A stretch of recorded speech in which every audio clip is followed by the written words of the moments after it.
Hello, everybody. This is myself, coach of the Miami Palafins here, with my first RPDL little breakdown here. That's the Rising Phoenix Draft League. That would be the league that I am co-commissioner, coach, and now putting myself in a commentator role for. So, missed the regular season because I didn't actually ask any of the coaches for permission to film battles, break them down. Probably should have, but we're starting now with the quarterfinals. Running it with a 6-man quarterfinals, so your top 2 seeds got byes. You will not see them here in this breakdown today. So, now that I've put on Do Not Disturb, so we won't be seeing notifications. Here we go. This one, we're gonna throw these battles on slow, kind of zoom in a little bit so that you can see what's happening. There we go. So this is Douey, coach of the Narre Ninetales, same one that coaches the Spiritly Spiritombs in the Mexico's Melee League, the other league I participate in. And then we've got PacificPepper, coach of the Columbus Cetitans. The Douey was the 6th seed coming out of the regular season, and PacificPepper was the 3 seed after beating me in week 8. So we're going to start here. You see the teams right here. Pepper, I'm running a typical Trick Room team here with Ursaluna, same sort of team he beat me with back in week 8. And then Douey running something interesting here. King Gambit and Skeledirge can really do something under Trick Room with the right matchups. I feel like Don Fan could really be scary for a couple of his mons. Like Oricoria Pom Pom is really big for taking out like Volcanion. Maybe just getting momentum on a switch into Ursaluna or something like that. And then Chain Pow is just a monster and can kind of demolish a lot of things on Pacific's side. And for the Titans and PacificPepper, that Trick Room team pretty standard. You've kind of got Ursaluna, who's really, really instrumental. If that thing dies, you're probably going to see a loss. You've got Valiant, who's really good outside of Trick Room. Inside of Trick Room, it kind of slows down a little bit, but it can hold its own. Mew and Bronzong, probably the primary Trick Room setters here. Not quite sure what Hydreigon's going to do. Probably just hit for some big damage on some of Dewey's stuff. And then Volcanion, nice little bulky support mon. He kind of hits hard, got Water Absorb. Probably keeps the Gyarados out, because I don't know what else, unless Gyarados is running Earthquake. But we'll get right to it. We're putting it on slow so I can have a chance to commentate and react to any plays. Here we go.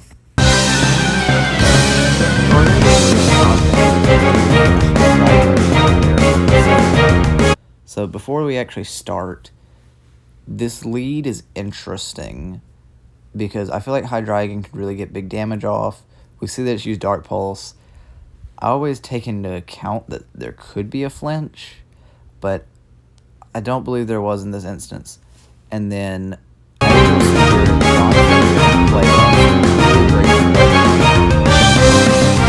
oversight by Pacific. I just think it was one of those things where it's like sometimes you forget certain Pokemon have certain moves, or you just overlook it in prep, or you just think you're going to hit harder than you do. You might be banking on some other factors. I don't know. But definitely a little bit of an oversight in prep there. We'll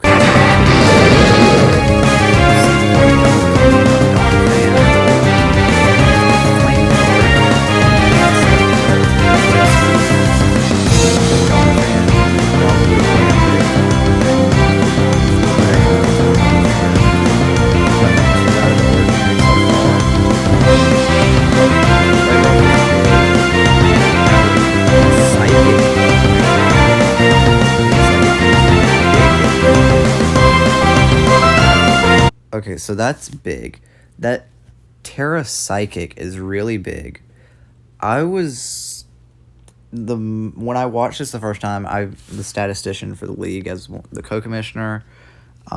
kind of the other dude handles like conduct, handles making sure the everything is run smoothly, and I kind of run stats, I run scheduling, I pretty much run the doc, which all of you will get a chance to look at next season. It will be posted in a community post on my channel.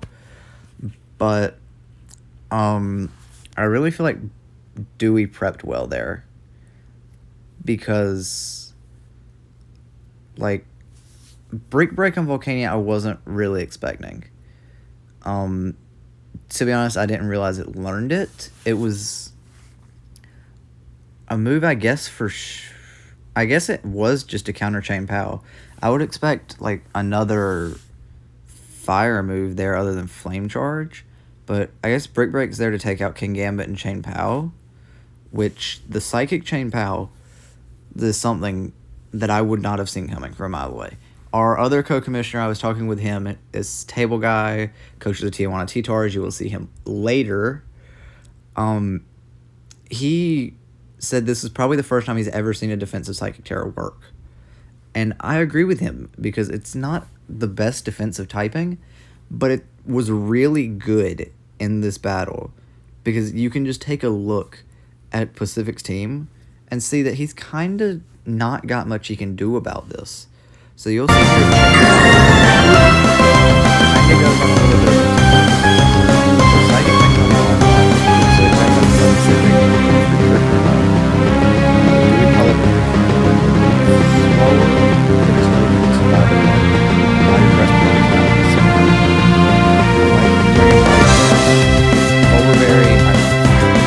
I was impressed by the Cobra Berry bring, because keeping Bronzong alive is pretty big. It either guarantees the kill on King Gambit or gets damage off on anything that's not Skeledirge. And at this point, I don't think Douey wants to bring in Skeledirge because of Ursaluna chilling in the back there. But we'll continue.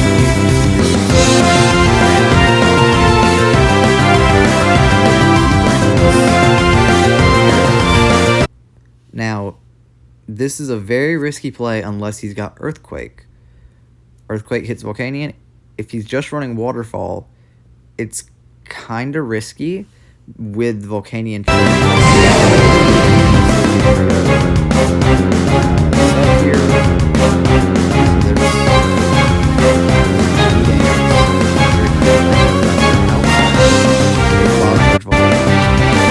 The fourth move for Volcanion was Wild Charge to hit Gyarados, which is a good bring. I don't necessarily think I can fault Pacific for that, but I do think that a second fire move could have also been good here. I feel like Volcanion might have had 4 move slots in Syndrome this week, because there's 5 or 6 things that it really could have brought in. But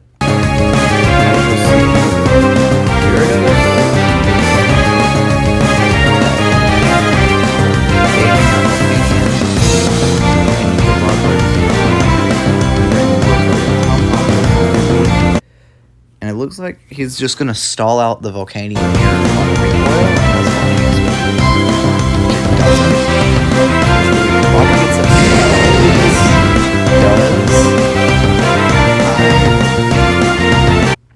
So here you're in a tough spot if you're Pacific, because you can't really bring in Ursaluna for free, because it can't hit Oricorio super effectively. Like, while Ursaluna does hit hard with Facade, Oricorio outspeeds, probably just snaps back. Not even snaps back, it just hits first, gets some damage off on Ursaluna before it even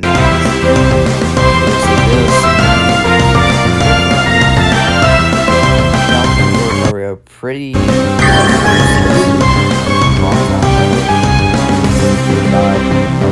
it's not diving. And Oricorio tanks that.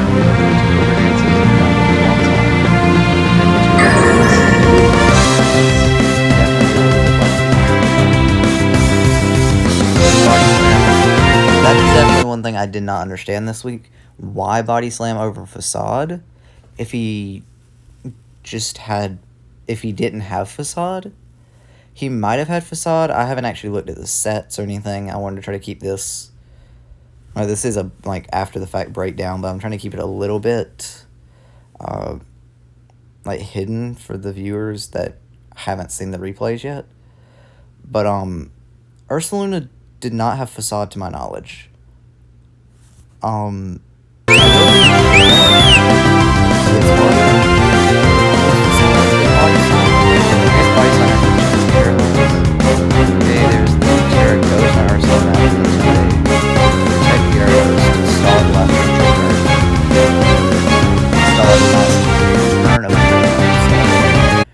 I really think Protect Gyarados was a great play here. Don't quite know. I guess Sub was probably a good play too to stall out Trick Room turns. Dewey really planned for a Trick Room team, and I commend him for that, looking at his opponent's team, knowing, hey, he's probably running Trick Room, and bringing the appropriate counters. I commend him for that, and he doesn't...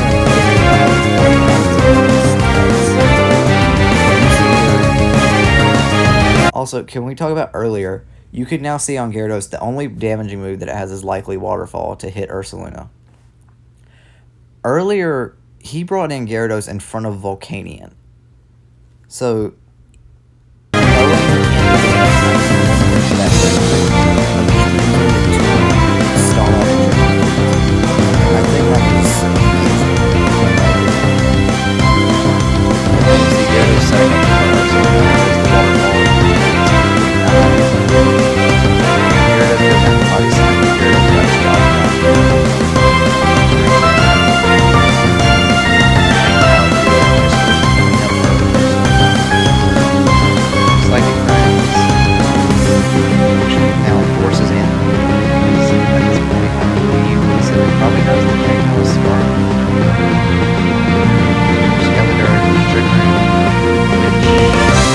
Trick Room there was a misplay, because at this point you pretty much know Chain Power is scarfed. Sorry, it won't click where I want it to.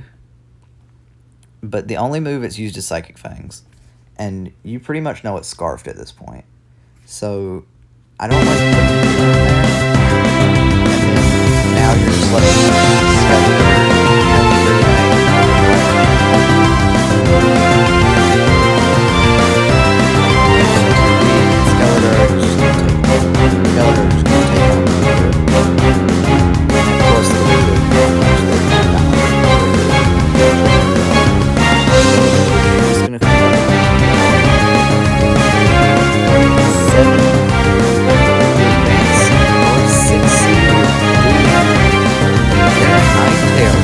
I'm pronouncing that right. I've never actually said that on a video, so I'm hoping I pronounced that right.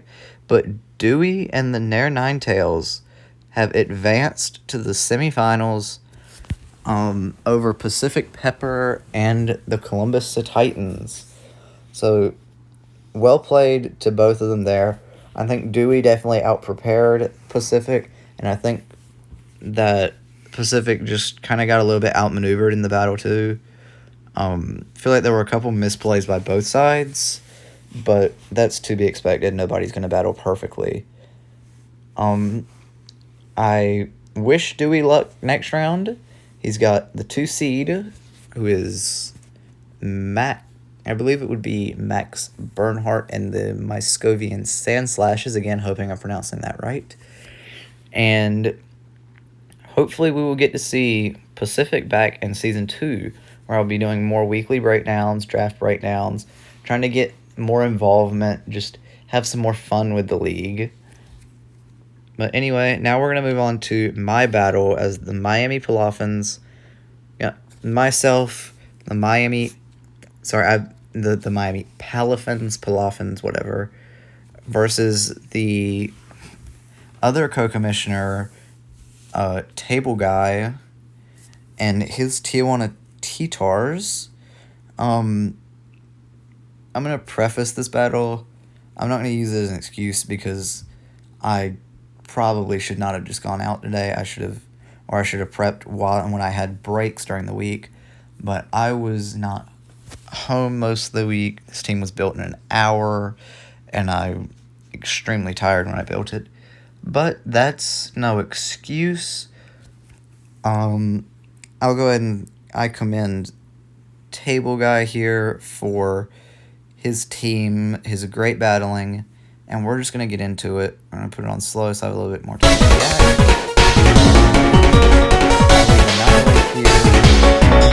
I'll do a team breakdown. Hold on, before we get there. Team breakdowns, you can see I've got Bundle, which is meant to kind of hit Dragonite, and Garganackle. I've got Jolteon here, who's kind of my speed control, carrying Scarf. I've got Landorus Incarnate, who very instrumental, hits 4 of 6 of the opposing Pokemon for super effective damage, even without Terra. Like, Terra Flying's there for reliable damage on Dragonite, but it does have Sludge Bomb to try and hit Mochian.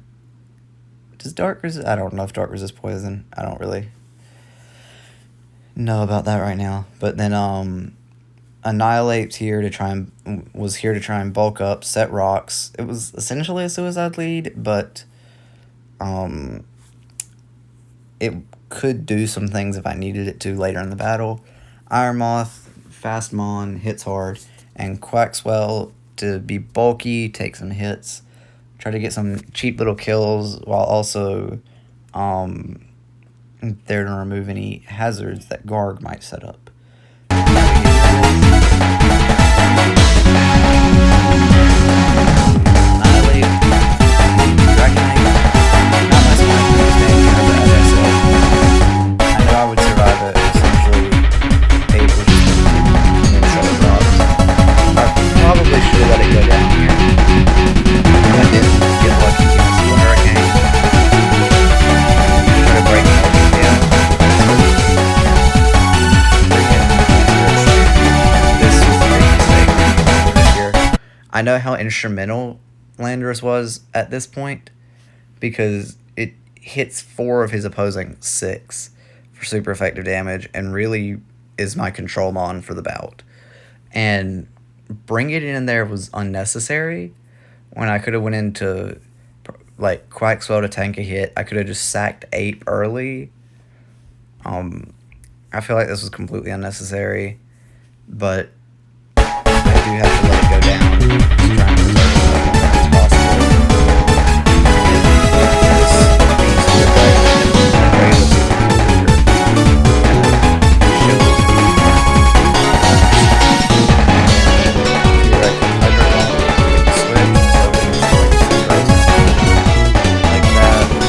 Switching. I was hoping he would switch in something Scarfed that I could just get big damage on. I didn't. He switched into. I have seen the sets. I have seen the sets for Table's team. It was AV Tinkaton. I was expecting that. What I did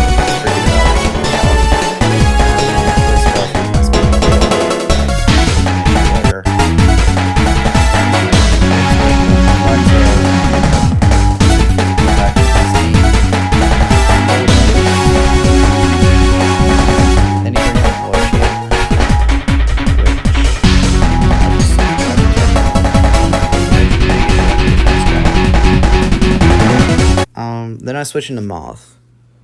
So, I knew this was Leech Seed. I probably, to begin with, should have just gone Terra Grass on Duck. But I didn't. Because if I go Terra Grass on Duck, I just click Brave Bird. But I'm also -1 speed, which I feel like would have been not great.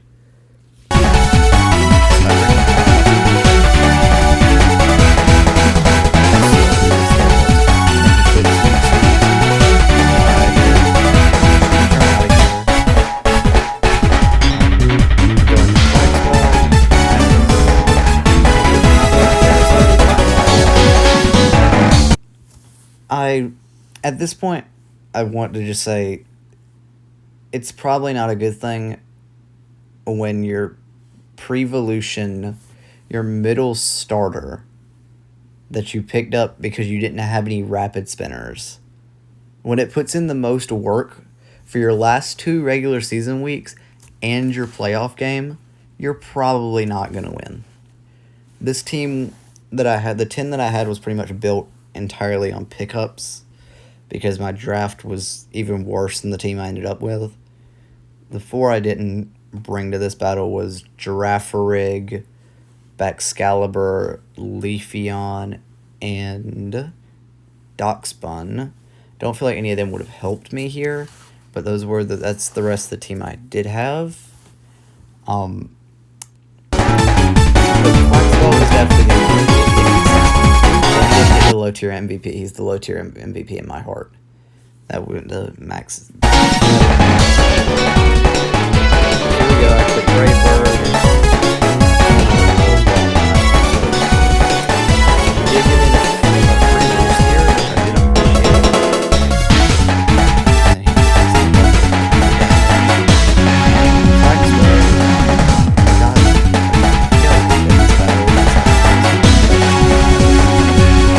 So here, I'm wondering why I was wondering why he brought in Garg, because obviously Garg's not a good bring here, or he's a good bring for the battle, but he's not a good switch in here. And it never once crossed my mind that this could have been Zoroark, but it definitely was.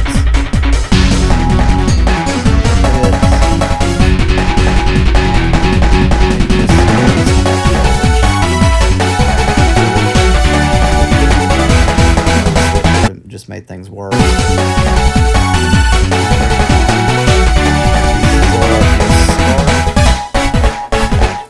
Sludwave.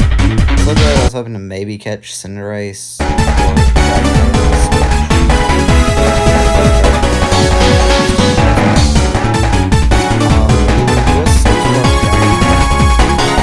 Some crazy EV sets, but I was definitely out prepping this battle.